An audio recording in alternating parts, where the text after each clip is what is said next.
Were we really made to be with just one person? Or is loyalty just a lie we tell ourselves to keep our desires in check? Perhaps you've witnessed someone you trusted upend all your expectations. Or maybe you felt a silent pull toward an opportunity you knew was forbidden. Think about it. We cling so tightly to loyalty, yet we see stories of betrayal everywhere.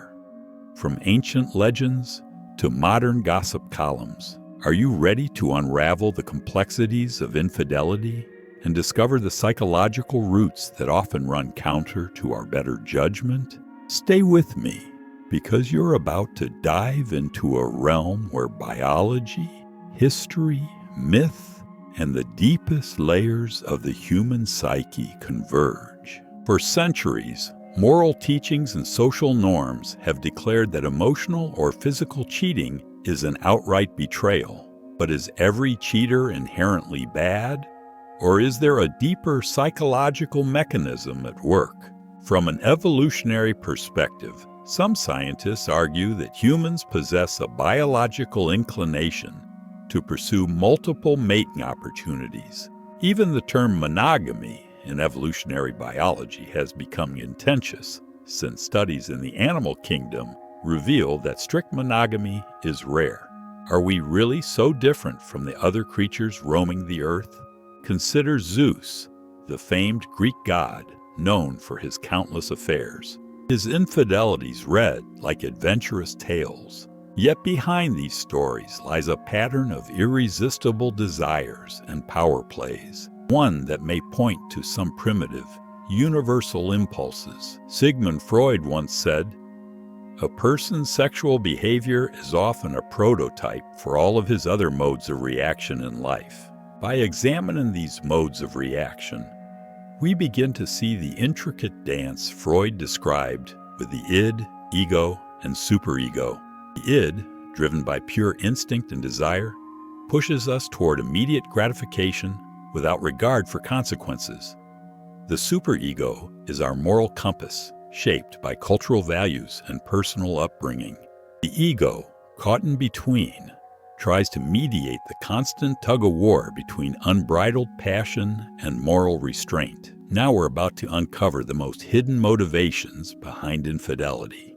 If you're still with me, it means this topic has started to get you thinking. Let's consider a historical tapestry. Think of Cleopatra, renowned for her strategic liaisons and love affairs that helped shape empires, or Casanova, whose very name has become synonymous with seduction. Throughout the ages and across cultures, accounts of infidelity persist. Are these stories merely cautionary tales? Or do they hint at fundamental impulses embedded in human nature? Let's be honest. We're fascinated by mysteries, betrayals, and power struggles. But is cheating solely about raw instincts, or do emotional voids also play a role? The line between physical desire and deep emotional need. We cannot discuss cheating without delving into the psychology of emotional and relational issues. Sometimes infidelity isn't simply a display of pure desire. It's a sign of a deeper emptiness or dissatisfaction within a relationship. Cheating can emerge when communication between partners breaks down, intimacy fades, or individual needs go unmet. Here, we can revisit Freud's perspective. He remarked, "In matters of sexuality, we are all, in one way or another, ill or neurotic, emphasizing how our hidden desires, shame, and guilt can manifest in unexpected ways. If you're still here, you might be wondering, is infidelity purely instinctual, or does it stem from deeper relationship issues? To understand how emotional and psychological factors come into play, we must consider attachment theory. Psychologists have identified three main attachment styles: secure, anxious, and avoidant. Those with a secure attachment style tend to maintain stable relationships, trusting their bonds without seeking constant external validation. Anxious individuals, on the other hand, fear abandonment, always seeking reassurance, and when they feel neglected, they may be drawn toward infidelity.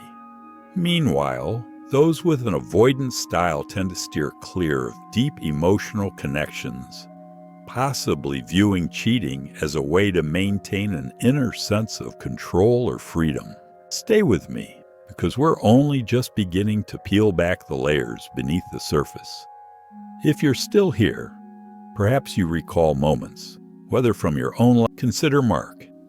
He remained faithful for 10 years, enjoying what appeared to be a happy relationship by most accounts. Then one day, he unexpectedly formed an emotional connection with a coworker who listened to his unspoken fears and dreams. For Mark, it wasn't merely physical attraction. It was the comfort and understanding he found during those late-night conversations that transformed the forbidden into something irresistible. This scenario highlights a complex truth. Sometimes the driving force behind cheating isn't overwhelming passion, but a need for empathy and connection. You're beginning to see that this isn't just a black and white issue, is it? Carl Jung once said, "Shame is a soul-eating emotion." When a person realizes that their actions conflict with their moral or societal values, a surge of shame arises. Guilt whispers, "I did something wrong," while shame proclaims, "I am wrong." I've addressed the topic of shame in previous videos. If you're curious, I'll leave a watch card at the end of the video for those interested. Now we're venturing into dangerous territory, what some call the dark psychology of cheating. Here, rationalization, denial, and projection take center stage. Rationalization allows us to fabricate excuses like, "My partner was never home," or "We were practically living separate lives." Denial helps us claim that nothing serious happened, downplaying our actions. Freud's remark, "The unconscious is the real psychic reality," reminds us that many of our actions spring from impulses and fears hidden even from ourselves. We might cheat because we feel trapped, or because we fear genuine intimacy and unconsciously sabotage it before it can hurt us. If you've made it this far, now comes the toughest question. Is it possible to forgive cheating? Or, as Carl Jung also noted, until you make the unconscious conscious, it will direct your life, and you will call it fate. Infidelity often feels like fate, a matter of "it just happened." But in reality, it is the culmination of countless internal dialogues and unacknowledged desires. Cheating can be driven by overwhelming needs, unresolved traumas, or a fear of true intimacy. Stay with me, because we're now turning our attention to the betrayed partner. If you're still here, perhaps you remember the crushing pain of betrayal, or you know someone who has suffered through it. A betrayed partner often feels as if their very identity has been shattered. Their self-esteem drops, their trust in their own judgment is undermined, and the once solid foundation of the relationship crumbles beneath them. Why, they ask. Was I not enough? Or what did I miss? Amidst the confusion, the question of forgiveness looms large. How can one forgive the Some people choose to look the other way, believing that the benefits of preserving the relationship outweigh the wounds of betrayal.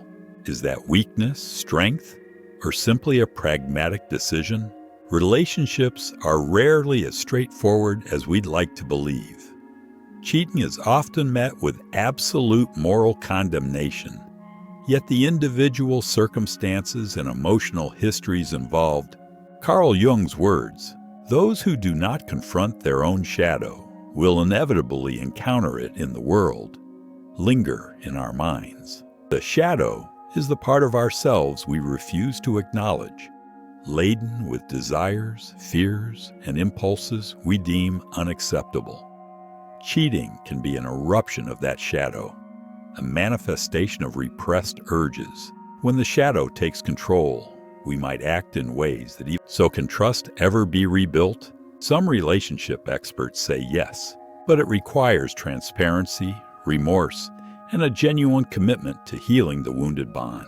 This may mean that the unfaithful partner must sever ties with the affair partner, or at least set clear boundaries, while the betrayed partner must grapple with jealousy, anger, and deep-seated pain. Freud's adage, "In small matters, trust the mind. In large matters, trust the heart," reminds us that rebuilding after infidelity tests both our intellect and our emotions. And this painful journey eventually led a couple to a deeper understanding of one another. In some cases, couples emerge stronger, having stripped away illusions to embrace more honest communication.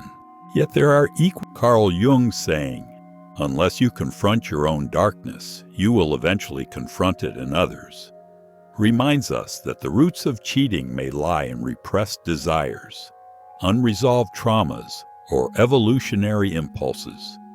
To truly understand, we must also consider the impact on the betrayed partner.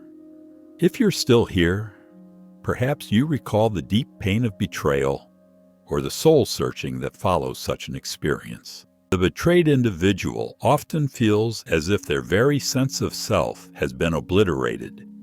Self-esteem plummets, trust in one's own judgment is shaken, and the foundation of what once seemed like a stable relationship turns to dust. Why, they wonder? Was I not enough? Or what did I miss? Amidst all the questioning, forgiveness becomes a heavy burden. How can one forgive a breach of such a sacred bond, especially when trust has been so thoroughly shattered? Freud's assertion, some choose to simply look the other way, believing that preserving the relationship is worth more than the wounds of betrayal. Is this weakness, strength, or just a pragmatic choice? Relationships are far from simple. Cheating is often met with absolute moral condemnation. Yet every situation, every emotional history is remarkably complex. Stay with me, because here's the core truth. Loyalty, trust, and commitment cannot be reduced to a single mistake. They are not easily repaired once broken. Carl Jung once said, "Those who do not confront their own shadow will inevitably encounter it in the world." Infidelity may stem from unfulfilled emotional needs, unresolved traumas, or evolutionary impulses, but if we approach it with conscious awareness, healing is possible. The betrayed partner must rebuild their identity. Their self-confidence is shaken, and the once solid relationship seems to collapse. Why, they ask. Was I ever enough? Or what did I miss? Amid these doubts, the question of forgiveness arises. Even if the relationship cannot be salvaged, forgiving may be essential for one's mental well. So, is loyalty as simple as we've been taught, or can infidelity sometimes transform a relationship? For some, the moral line is clear. Cheating is simply betrayal, and a broken bond is irreparable. Yet for others, an affair might serve as a wake-up call, prompting deeper communication, therapy, and even personal growth. Freud once said, "One day when you look back, you will realize that the years of struggle were the most beautiful." This may offer a glimmer of hope to those navigating the aftermath of betrayal.